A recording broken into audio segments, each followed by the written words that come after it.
इस horror story को सुनने के लिए कृपया अपने हेडफोन लगा लें। चलिए कहानी शुरू करते हैं। आधी रात की दस्तक।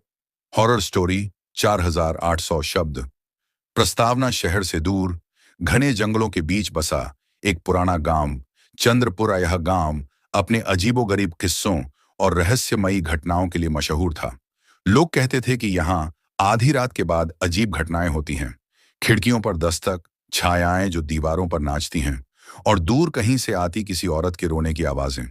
लेकिन कोई भी इन बातों पर ज्यादा ध्यान नहीं देता था जब तक कि रोहन ने वो खौफनाक रात नहीं देखी।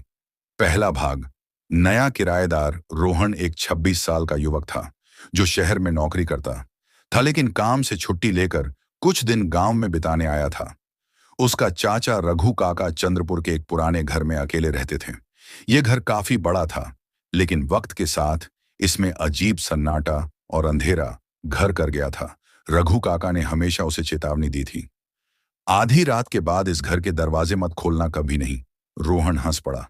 अरे काका, ये सब पुरानी बातें हैं, मैं भूत प्रेत पर विश्वास नहीं करता। रघु काका ने गंभीर स्वर में कहा। अगर दरवाजे पर दस्तक हो तो भी मत खोलना रोहन को। यह सब अंधविश्वास लगा, लेकिन उसे क्या पता था कि उसी रात उसकी हंसी डर में बदलने वाली थी। दूसरा भाग। दस्तक की शुरुआत। रात के करीब 12:30 पर रोहन अपने कमरे में किताब पढ़ रहा था। बाहर सर्द हवा चल रही थी। पूरा गांव अंधेरे में डूबा था। सिर्फ दूर कहीं से किसी उल्लू की आवाज आ रही थी। अचानक ठक ठक ठक दरवाजे पर किसी ने दस्तक दी। रोहन ने घड़ी देखी। 12:32 रात के। उसने सोचा शायद रघु काका होंगे। वह दरवाजे की ओर बढ़ा, लेकिन तभी उसे काका की चेतावनी याद आई। आधी रात के बाद दरवाजा मत खोलना। उसके हाथ वहीं रुक गए। शव, लेकिन दस्तक फिर से हुई, इस बार थोड़ी जोर से। ठक ठक ठक। रोहन ने बाहर झांकने के लिए खिड़की की ओर देखा, लेकिन बाहर कोई नहीं था।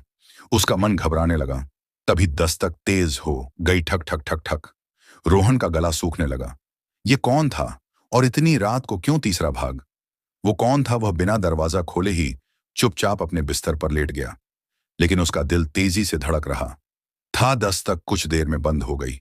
रात के 3 बजे रोहन को फिर किसी की आहट सुनाई दी। ऐसा लगा कि कोई उसके कमरे के बाहर चल रहा हो।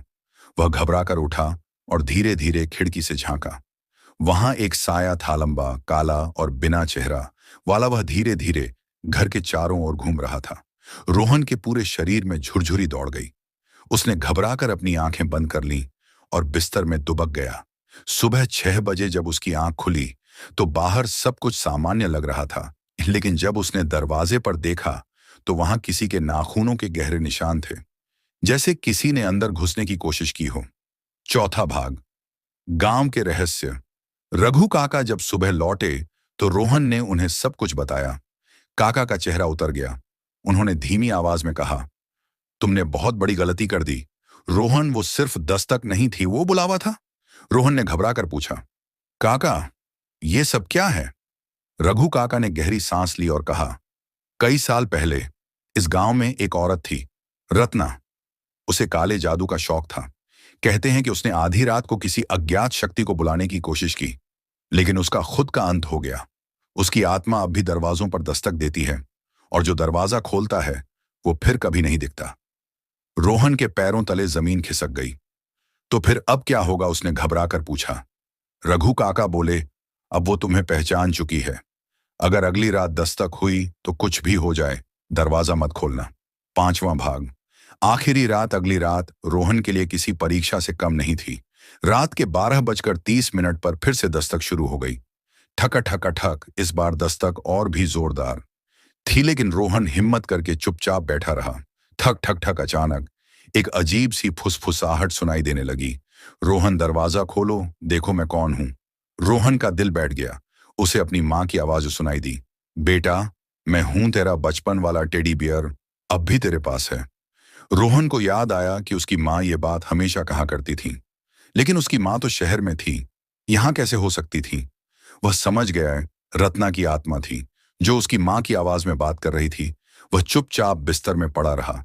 कुछ देर बाद दस्तक बंद हो गई, लेकिन जब सुबह हुई और रोहन ने दरवाजा खोल तो वहां दरवाजे पर खून के निशान थे और जमीन पर किसी के नाखूनों के टुकड़े गिरे हुए थे अंतिम भाग। हमेशा के लिए बंद दरवाजा। उस घटना के बाद रोहन ने गांव छोड़ दिया और फिर कभी वापस नहीं।